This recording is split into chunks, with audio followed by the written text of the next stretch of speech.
Good evening, everyone. I'm Kamen Entchev. The A-State football team had an intense scrimmage Saturday, so on Sunday, it was time for some rest, recovery, relaxation, and the best one yet, fun at the pool. The Red Bulls finally get a day off after 10 straight practices. Yesterday's 10th practice was also the first fall camp scrimmage. Here's Coach's take on that scrimmage. You know, from first glance, I like the energy and the intensity. I don't know how it looked from up top, but I was screaming at them, but I was really just trying to put some pressure on them. I thought, from what I saw, and I may be wrong, I thought they bounced around pretty good. Moving to Preps FFN two-a-days continue. Let's start with one of the best teams in the state, Batesville. Last year, the Pioneers became the 15th team in state history to play in 3 consecutive state championships.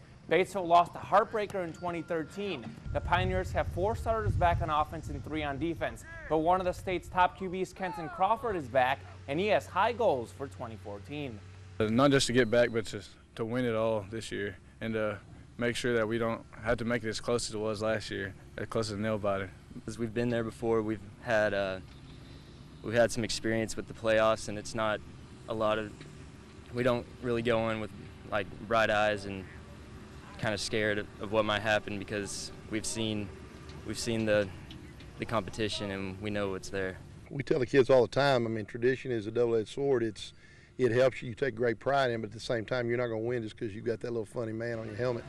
And to be in the middle of the field, you've got to come out here and uphold what these kids that have came before you have set up for you. We've averaged 10 wins a year for the last 12 years, 120 games in 10 years, or in 12 years. And that's a situation you can take pride in, but at the same time, it doesn't win any games for you this year. You got to go out and take care of your business.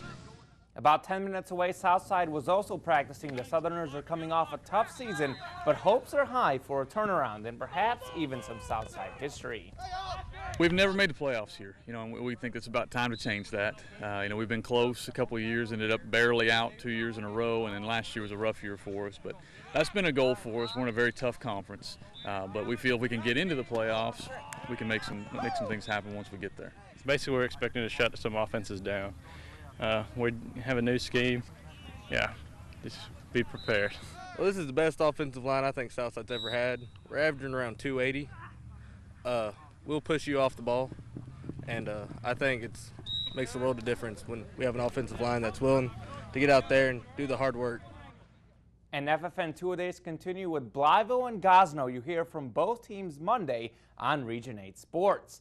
And there was a truly tragic moment in car racing this weekend. Last night on a dirt track, Tony Stewart's car struck and killed 20-year-old driver Kevin Ward Jr., who was out of his car at the time.